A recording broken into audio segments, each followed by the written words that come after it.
Voilà, je m'appelle Didier Arnaud, je suis pasteur de l'église évangélique de Pentecôte d'Agen et je suis très heureux là d'être devant vous pour vous parler de ce que Dieu a fait dans ma vie, le témoignage de cette rencontre avec Jésus qui a changé et a bouleversé toute ma vie. Je suis né dans une famille qui ne croyait pas en Dieu, où Dieu était totalement étranger. Je ne suis jamais allé dans une église, jamais entendu à la maison parler de Dieu. Mes parents étaient déçus par la religion, chacun de son côté, des expériences difficiles. Pour ma mère, qui a été élevée dans des institutions religieuses et qui en a beaucoup souffert et qui a été vaccinée de ces choses-là. Donc, pour elle, ce n'était pas pour ses enfants. Mon père, de la même façon. Donc, c'était des choses qui étaient complètement étrangères à notre maison. On était plutôt éduqués dans les choses de la politique et une politique assez, assez virulente. Mais voilà, ça c'était une chose. Mais le Seigneur est grand et il sait utiliser les gens aussi. Alors qu'on était dans la région de Saint-Nazaire, sur l'Atlantique, la Loire, l'embouchure de la Loire, j'avais un copain avec lequel on s'entendait bien et avec lequel on faisait un peu les 400 coups. J'avais une dizaine d'années et on était tout le temps avec ce copain. Et au fur et à mesure de nos rencontres, eh bien, nos parents se sont rencontrés aussi. Et la maman de ce copain, je me souviendrai toujours de son nom. Je n'ai pas un visage à lui mettre dessus, mais cette femme, elle a parlé de Dieu à ma mère. Elle lui a rendu témoignage. Et ma mère, eh bien, est allée à l'église et là, son cœur a été touché et bouleversé. Et en quelques semaines, elle s'est fait baptiser, elle est passée par les eaux du baptême et puis automatiquement, eh bien, nous on a suivi. Moi j'avais une dizaine d'années et on suivait notre mère là avec mon frère et ma sœur dans cette réunion et où on a entendu pour la première fois pour ma part le message de l'évangile. Je fréquentais l'école du dimanche et là on m'a appris Jean 3,16. Un spectacle de Noël, on répétait ça, car Dieu a tant aimé le monde qu'il a donné son Fils unique afin que quiconque croit en lui ne périsse point mais qu'il ait la vie éternelle. Et puis voilà, c'était des choses comme ça. Et moi, ça m'intéressait pas. Ça m'intéressait pas, j'y allais parce qu'il fallait y aller, il fallait suivre ma mère. Mon père, à l'époque, est parti travailler à l'étranger et il partait 6 mois, il rentrait 1 mois, ce qui fait qu'il était très absent de la maison. Et lui qui n'était pas converti, eh bien voilà, il a vécu sa vie d'un côté et puis ma mère a pu faire tout ce qu'elle elle voulait, elle pouvait. Et ce que je voudrais dire, c'est l'importance de rendre témoignage autour de nous. Parce que quand je pense à cette femme qui a parlé à ma mère s'est convertie. Très vite, là-bas, elle a rendu témoignage à une de ses amies. Et cette femme, plus tard, s'est convertie et ses enfants aussi se sont convertis. Ma mère s'est convertie, mon frère s'est converti, ma sœur s'est convertie, moi-même je me suis converti, je suis pasteur et je prêche l'évangile. Et d'autres, à partir d'une seule personne, c'est comme une vague. Et moi, ça m'encourage à dire et à faire. Il nous faut témoigner de Jésus autour de nous, parce qu'une personne qui se convertit, ça en fait encore plein d'autres qui vont suivre. Je continue. J'avais pas d'intérêt pour l'église et en grandissant, on était dans la région lyonnaise. Ma mère a toujours essayé, insisté et négocié pour que nous, ses enfants, on puisse aller à l'église. Et elle a fait tout ce qu'elle pouvait pour ça, pour qu'on entende le message de l'évangile et qu'on la suive. Alors quand on était petit, ça allait bien, mais quand on arrivait à l'âge de l'adolescence, c'était plus dur. Et je me souviens qu'on a fait plusieurs fois pleurer ma mère. Elle était là, elle était toute seule, Noël, les fêtes du jour de l'an, mon père était absent et elle voulait aller à l'église avec ses amis, passer un moment dans la communion fraternelle et nous on n'avait vraiment pas envie et on faisait tout pour pas y aller jusqu'à la faire pleurer et lui mettre des bâtons dans les roues toutes sortes de fois, mais elle a toujours essayé de nous entraîner. Ça aussi, c'est quelque chose, moi, je bénis le Seigneur pour ça, pour les efforts qu'elle a fait, pour l'insistance qu'elle a eue. Et jusqu'à un temps où moi, j'étais passionné de rugby. C'était vraiment quelque chose qui me passionnait, qui me passionne encore, le rugby. Et j'étais sur les terrains et j'avais passé un deal avec ma mère, c'est-à-dire que si j'avais un match le dimanche matin, elle m'amenait sur le terrain le dimanche matin et l'après-midi, je venais avec elle à l'église écouter l'évangile. Et si je jouais l'après-midi, eh bien, j'y allais le matin. Elle a négocié, elle a essayé de pousser le moment où j'allais plus aller à l'église au plus loin. Elle a vraiment insisté là-dessus et je crois que c'est aussi quelque chose d'important pour ceux qui ont des enfants. C'est tellement important, tout ce qui est semé dans le cœur d'un enfant, ça y reste. Ce verset que j'ai entendu, Jean 3,16, je ne l'ai jamais oublié. Le reste, c'est passé à côté, mais ça, je ne l'ai jamais oublié. Et un moment, à l'âge de 14 ans, je me souviens, j'étais dans une église, c'était le temps de l'école du dimanche. Et ma mère devait venir me chercher à 11h pour m'amener pour un match. Et vraiment, le Seigneur a parlé à mon cœur. J'avais 14 ans. Le Seigneur m'a appelé, mais d'une façon évidente. Et j'étais travaillé. Qu'est-ce que je fais? Je donne mon cœur au Seigneur, je le suis, je m'engage. Ou ma mère va arriver à 11h, quelqu'un va frapper à la porte va s'ouvrir, elle va me dire, voilà, je suis là pour t'emmener. Qu'est-ce que je vais faire? Et puis, le temps passait, mon cœur était travaillé, et puis, quelqu'un frappe à la porte, c'est ma mère qui est là, elle ouvre la porte, elle passe son visage, elle me dit, Didier, tu viens? Et j'étais là dans ce dilemme, qu'est-ce que je fais? Dieu qui m'appelle, mais les terrains aussi m'appellent. Et j'ai choisi les terrains, et je me suis levé, et je suis parti. Ce que je voudrais dire concernant ces choses, c'est que, merci Seigneur, 4 ans plus tard, le Seigneur est venu encore frapper une nouvelle fois à la porte de mon cœur. Dieu est bon et Dieu est patient. Mais de 14 ans à 18 ans, ces 4 années qui se sont écoulées, où j'ai vécu ma vie comme tous les jeunes, ces 4 années, je les regretterai toujours. Parce que j'ai vécu des choses, j'ai fait des choses, j'ai vécu des choses, j'ai vu, j'ai entendu, des choses qui me marquent encore aujourd'hui. Et si j'avais donner ma vie au Seigneur, j'aurais évité ces choses-là. Et c'est vraiment des années de poison et qui sont encore aujourd'hui, le diable se sert de nos faiblesses, de nos difficultés qu'on a pu avoir et il sait mettre la main là où ça fait mal. Et quand le Seigneur appelle, il ne faut pas tarder. Aujourd'hui, si tu entends l'appel du Seigneur, donne-lui ton cœur, donne-lui ta vie. C'est une réponse qui est vraie pour la conversion, mais qui est vraie aussi pour tout ce qu'on peut vivre et traverser. Alors le temps a passé et l'évangile, l'église, je m'en suis complètement détourné. Mon frère s'est fait baptiser, ma sœur s'est fait baptiser, mais moi ça ne m'intéressait pas. Et le dimanche matin, il partait à l'église. Il partait pour louer le Seigneur, il partait en semaine aux réunions de prière, et moi je restais à la maison. Et ça ne m'intéressait pas. Et les efforts de ma mère, ces négociations, ça ne servait plus à rien. Là, je vivais ma vie loin de la foi. Mais Dieu est bon.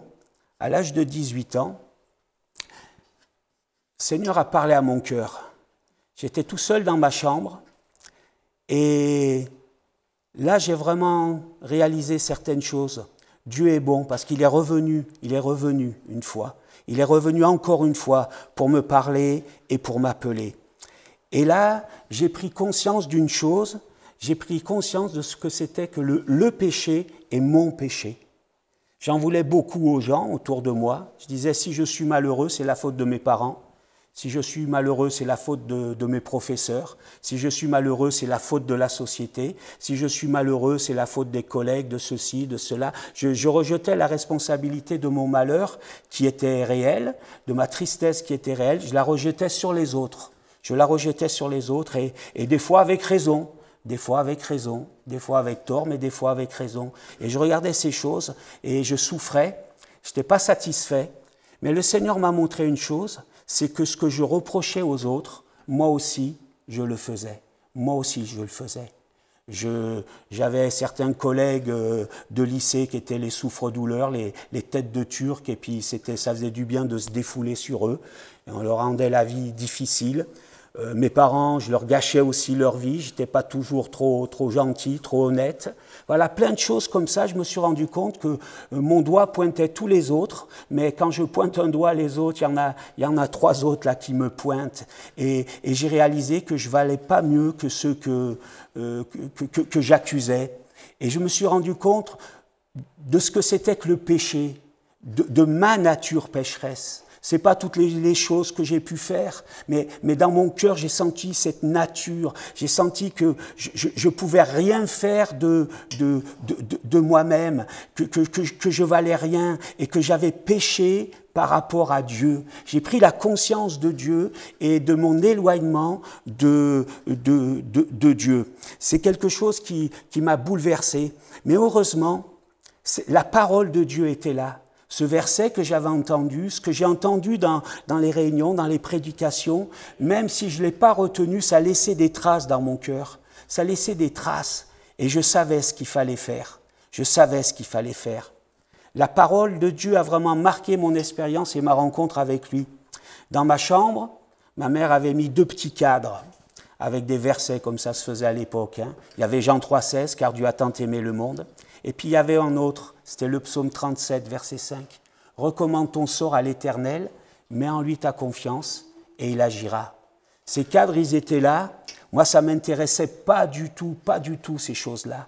Et pour vous dire, un jour, avec mon frère, on faisait chambre commune et on s'est bagarré comme ça.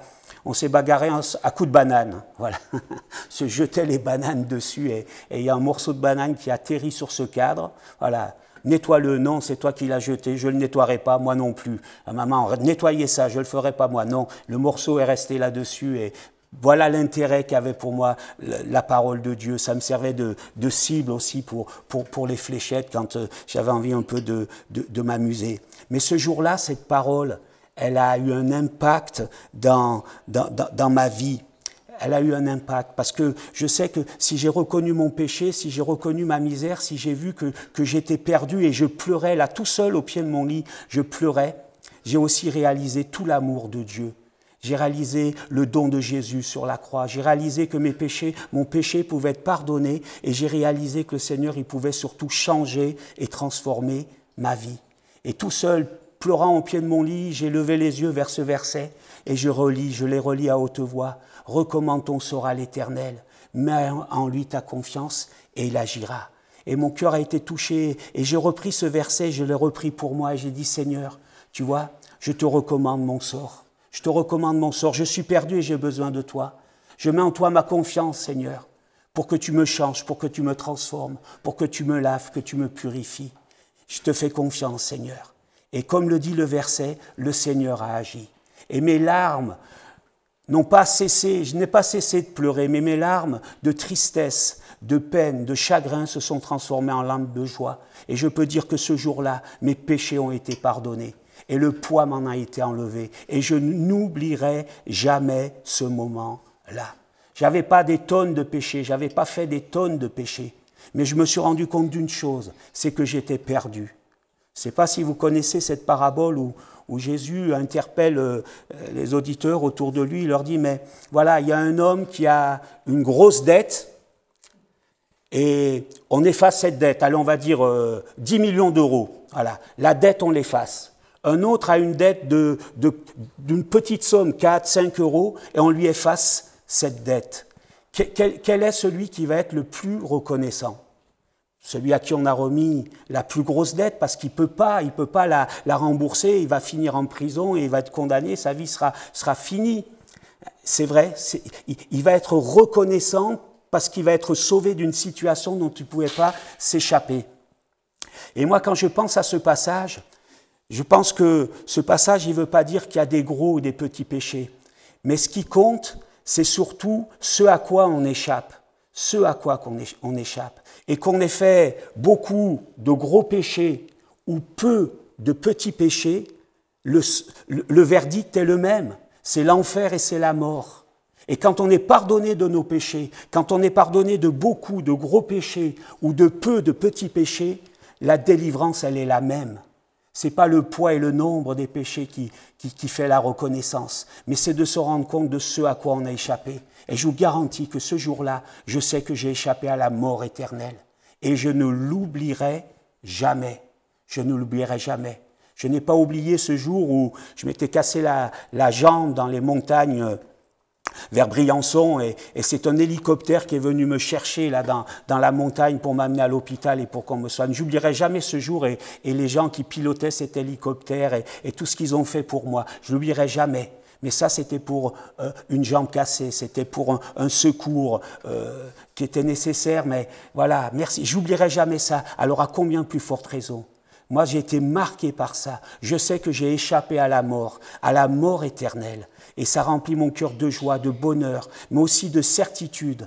Parce que le Dieu qui a fait ça, il ne m'abandonnera pas. Le Dieu qui a fait ça, il ne m'abandonnera pas. Alors je suis passé par la repentance, je me suis converti, et ça a vraiment été un changement dans ma vie. Vraiment un changement. Et quand on me voyait... J'étais comme les jeunes de mon époque, hein. C'était, voilà, on vivait comme les ados peuvent vivre aujourd'hui, sans beaucoup d'excès. Le Seigneur m'a gardé, et j'en parlerai tout à l'heure encore, le Seigneur m'a gardé. Je crois que ma mère priait, l'Église qui me connaissait priait pour moi, et j'étais empêché de faire certaines choses.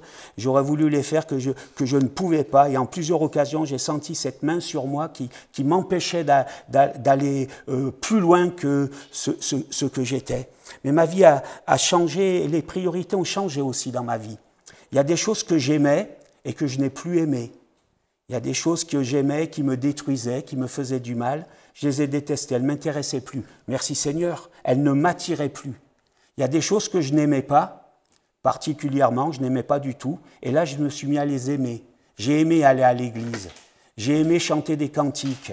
Quand je vous ai dit que je jouais au rugby, et les premières chansons que j'ai apprises, pour ceux qui connaissent un peu le milieu rugbystique, c'est pas des cantiques. Et ça, c'était ce qui me berçait, moi. Voilà. Mais là, j'ai appris à aimer les cantiques, à aimer la musique, à aimer louer et adorer le Seigneur. Les choses belles, les choses bonnes, je les ai aimées. Et puis, d'autres choses dans ma vie ont changé. C'est les priorités. Quand on se convertit, notre vie, elle est changée, elle est bouleversée, et elle est remuée, mais on reste ce qu'on est. Et je voudrais vous dire ceci, c'est que moi, j'étais un passionné de rugby, et je le suis toujours autant. Je le suis toujours autant. J'aime ça. Et quand je peux voir un match de rugby, j'y vais samedi dernier, on m'a invité pour aller voir un match de rugby. Tout de suite, j'avais quelque chose de prévu un peu comme ça. J'ai dit, allez, j'y vais. Et je me suis régalé. Mais les priorités ont changé dans ma vie. Des choses donc que j'aimais et que j'aimais plus, des choses que j'aimais pas, que je me suis mis à aimer. Et puis, la hiérarchie des priorités a changé. Et le rugby, maintenant, c'est plus une priorité. C'est toujours là, à la même place, c'est toujours important, mais ça passe après le Seigneur. Et dans nos vies, c'est ça aussi. Quand on se convertit, c'est ce qui se passe. Les priorités changent et la vie, elle devient heureuse et épanouie. Merci Seigneur. Je voudrais vous parler aussi de cette expérience que j'ai vécue. À l'époque, donc, de ma conversion, je fumais beaucoup. Je fumais 3 paquets. À l'époque, c'était les Gauloises sans filtre. Cigarette un peu forte, et le premier geste que je faisais quand je me réveillais, c'était de mettre la main en bas du lit, de prendre le paquet, de mettre la cigarette et d'allumer la cigarette, après quoi je me levais. C'était le premier geste de la journée. Le dernier geste de la journée, c'était d'écraser la cigarette dans le cendrier qui était au pied du lit. 3 paquets de cigarettes par jour. Et je me rendais compte que ça me faisait du mal à la santé. J'avais les doigts qui étaient tout jaunes, et je me disais, ça c'est ce que je ressouffle, quand je me mouchais, le mouchoir était marron. Je me disais, oh là là, j'aspire, et ça c'est ce que je rejette. Et je voulais m'arrêter, j'y arrivais pas. Et quand le Seigneur a commencé, après cette expérience, à travailler mon cœur, à toucher mon cœur, j'ai dit, il faut que j'arrête, là, c'est quelque chose qui me détruit, qui me nuit. Mais je n'y arrivais pas, j'avais essayé, j'y arrivais pas. Alors j'ai arrêté d'essayer. Et j'avais ce paquet de cigarettes qui était là, toujours dans ma veste. Et au bout de 2-3 jours, il était toujours là, mais j'avais rien touché. Et je m'en suis débarrassé. Et je suis passé de 3 paquets de cigarettes à 0 en 2 ou 3 jours. Et j'ai béni le Seigneur pour ça. Ça m'a montré toute la puissance que Dieu pouvait avoir dans nos vies et pour notre santé. Autre chose que j'aimerais vous dire, quand j'ai vécu cette expérience, cette rencontre avec le Seigneur, j'ai dit maintenant il faut que je devienne chrétien. Maintenant il faut que je marche avec le Seigneur. Et je me suis dit quand même, on ne peut pas donner quelqu'un au Seigneur qui ne soit pas bien. Elle dit, je veux m'améliorer, il y a des choses qui doivent changer dans ma vie, ben justement le tabac et d'autres choses qui doivent changer dans ma vie avant que je me fasse baptiser, avant que je me donne au Seigneur concrètement, que je passe par les eaux du baptême. J'arrivais pas à dire, j'étais un peu comme les Toulousains, j'arrivais pas à dire 2 mots sans dire une grossièreté. Alors c'était des ponctuations, mais je ponctuais beaucoup mes phrases. À tel point que dans certains milieux, quand j'allais dans des familles ou rencontrer des gens, je me taisais. Je me taisais parce que je savais que 2-3 mots allaient sortir et puis une grossièreté allait sortir et que voilà, ça serait pas trop valorisant. Alors, mais j'arrivais pas. C'était ma façon de parler. C'était ma façon de parler. Il dit il faut que ça change, plein d'autres choses. Il faut que ça change. Il faut que ça change. Et j'ai essayé et j'ai fait plein d'efforts pour que je change. Et pour que je donne au Seigneur quelqu'un qui soit bien. Mais je me suis aperçu que j'y arrivais pas. Et heureusement, j'ai bien vite compris que ça servait à rien. Ça servait à rien. Que le Seigneur, il voulait pas que je lui donne quelqu'un de parfait, mais il voulait que je me donne à lui pour que je devienne parfait. Et que déjà, je me donne à lui tel que j'étais, avec mes défauts, avec ce que j'étais, pour que lui, il me change et pour que lui, il me délivre. Et c'est ce qu'il a fait. Merci Seigneur. Et je suis passé par les eaux du baptême. Oh, c'est pas une expérience c'est pas quelqu'un qui a rencontré le Seigneur en prison, c'est pas quelqu'un qui a tué, qui s'est drogué ou quoi. C'est quelqu'un, comme les gens qui sont autour de nous, comme beaucoup de personnes, pas un gros pécheur, pas un grand pécheur, mais un pécheur qui est perdu et qui a besoin du salut. Et merci Seigneur, parce que j'ai rencontré celui qui m'a sauvé. Je voudrais continuer en disant ceci, c'est que très vite, quand je me suis converti, j'ai compris qu'il fallait servir le Seigneur. Je l'ai compris tout de suite. Et ça a marqué ma vie, ce passage qui nous dit « Ce que ta main trouve à faire, fais-le ». Et c'est ce que j'essayais de faire dès ma conversion. Voilà, j'étais jeune, j'avais une voiture, eh bien je mettais la voiture au service de ceux qui n'en avaient pas. J'allais chercher les jeunes pour les amener à la réunion. Tout ce que je pouvais faire, je le faisais manuellement. Tout ce qu'on pouvait faire avec mon frère, on le faisait pour le Seigneur. Très vite, on m'a engagé, on m'a dit « Didier, tu viens avec nous t'occuper des enfants ». Moi, les enfants, ça ne m'intéressait pas du tout. C'est quelque chose qui ne me concernait pas. Mais j'ai dit « Si vous me le demandez, je vais aller ». Et là, ça a bien marché. Et ça a été pour moi une ouverture. Et pendant des années, je me suis occupé des enfants, des ados, de centres de vacances, de colonies. On a fait de l'évangélisation aussi pendant plus d'une douzaine d'années dans un quartier de Grenoble, l'évangélisation des enfants de la rue, etc. J'étais responsable d'une annexe. Voilà, tout de suite, je dis Seigneur, je veux te servir et je veux que ma vie soit à ta disposition. Et c'est quelque chose aussi, quand je vous disais ce passage, ce que ta main trouve à faire, fais-le. C'est bon de le faire. Et puis quand on est plus vieux maintenant, qu'on arrive et qu'on prend un peu d'âge, on rajoute le morceau que je n'ai pas cité. Ce que ta main trouve à faire, fais-le avec la force que tu as. Avec la force que tu as. Et maintenant, avec l'âge, avec le temps qui passe, la fatigue est là, on peut moins faire. On peut moins faire, mais on peut toujours faire, avec la force qui est la nôtre. Et l'important, j'ai compris ça aussi, c'est qu'il nous faut donner au Seigneur le maximum et le meilleur de nous-mêmes. Nos possibilités sont différentes les uns des autres, notre capacité est différente, mais l'important, c'est ce que nous sommes, ce que nous avons reçu du Seigneur, c'est de lui donner au maximum et au meilleur. J'ai été marqué un peu plus tard, concernant le service, par quelque chose qui m'a bouleversé et qui fait aussi ce que je suis aujourd'hui, le prédicateur que je suis aujourd'hui, le pasteur. Je m'occupais beaucoup des autres et un moment dans ma vie, j'ai fait ce constat et j'ai dit ceci. J'ai beaucoup donné au Seigneur, j'ai même dit j'ai tout donné à Dieu et j'ai rien reçu. Je rentrais d'un séjour de ski et je n'avais pas été pour skier, mais j'avais été pour m'occuper de ceux qui skiaient et voilà, être là, servir. Et je rentrais et dans ma voiture, je pleurais. Je pleurais à chaudes larmes. Je disais Seigneur, j'ai tout donné pour toi et j'ai rien reçu. Je regardais autour de moi les garçons de mon âge, ils étaient mariés, ils avaient des enfants, ils avaient une belle voiture. Moi, j'avais ma petite Fiat Panda, là, toute brinque-ballante. J'ai tout donné et j'ai rien reçu. C'est pas normal, c'est pas normal. Et je pleurais dans ma voiture. C'était en hiver, le col de Luz, la Croix-Haute, c'est pas un grand col d'altitude, mais ce jour-là, il tombait une neige fondante, vous voyez. Le bas-côté était rempli de neige, 20-30 cm de neige, et cette neige humide qui tombait là, et moi je roulais tout doucement. Et tout d'un coup, je vois sur le col un garçon qui passe, un garçon qui est là et qui marche, et il ne faisait même pas du stop, il était recroquevillé sur lui-même, son petit blouson de jean, une chemise en dessous, le jean, des chaussures basses comme ça, mais je dis, il est fou celui-là, il est fou, il va mourir, il va mourir. Et il ne demandait rien, mais je me suis arrêté à sa hauteur. Je lui ai dit, mais tu vas où? Tu vas où? Il m'indique l'endroit où il allait, c'est à plus de 20 km. Je lui ai dit, mais monte, je vais t'emmener, c'est la route, je vais t'amener. Et il est monté. Et je pleurais et j'écoutais une chanson, je ne sais pas si vous connaissez, de Dany et Moïse, ces chanteurs bien connus. Et Dany, elle chantait une chanson un jour où elle a eu un gros coup de blues. Le soleil s'était éteint, etc. Et c'était vraiment une chanson d'une tristesse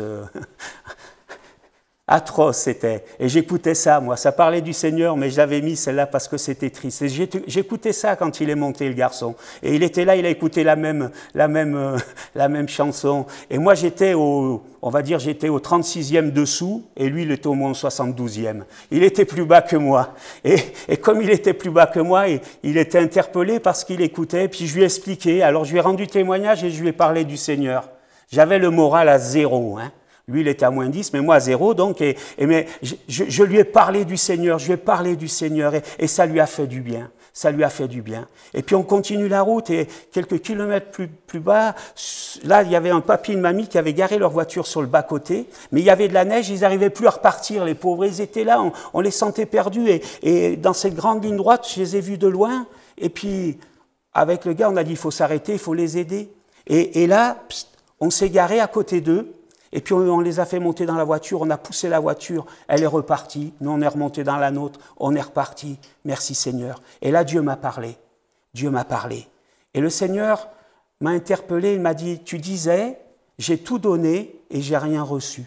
Tu disais ça, m'a dit le Seigneur, tu disais, j'ai tout donné et j'ai tout donné et je n'ai rien reçu. Et la réponse du Seigneur, vous savez ce que c'était la réponse du Seigneur? C'était donne encore. Donne encore. J'ai tout donné, je n'ai rien reçu, et tu me dis donne encore. Oui, Seigneur, ben, c'est ce que je vais faire. Je vais continuer à donner et à donner encore. Et ça, c'est une expérience qui a marqué ma vie. Et au lieu de m'arrêter, j'étais sur le point de le faire, au lieu de m'arrêter dans mon service, mon engagement pour le Seigneur, ça m'a relancé de plus belle. Et ça a marqué, c'est une expérience qui m'a marqué, qui a été déterminante pour moi, pour aujourd'hui. Donner au Seigneur, se donner au Seigneur. Et vraiment, c'est ce que Dieu nous demande. Il nous demande de nous donner à lui qui s'est donné pour nous sur la croix. Il nous demande de nous donner à lui, de venir à lui, de déposer à ses pieds tous nos fardeaux, tous nos péchés, toute notre misère. Et là, il a pris ces choses sur lui et il nous donne la vie. Et je bénis le Seigneur pour la vie qu'il m'a donnée, pour le bonheur que j'ai de le connaître, malgré les difficultés, malgré les combats. C'est un bonheur qui est là, qui est au plus profond de mon cœur et de mon être. Mais je sais aussi que le Seigneur nous appelle à nous donner aussi pour les autres. Donne et donne encore. Notre Dieu, c'est un Dieu qui donne, c'est un Dieu qui s'est donné, et c'est un Dieu qui nous appelle, nous aussi, à donner et à nous donner pour les autres. Et c'est vrai que pour servir les autres, parce que Dieu, on le sert au travers des autres, c'est pas toujours facile. Mais quand on l'a rencontré, quand on sait ce à quoi on a échappé, le châtiment terrible auquel nous avons échappé, notre vie maintenant, elle est pour le Seigneur. Voilà ce que je voulais vous dire, voilà ce que je voulais partager avec vous.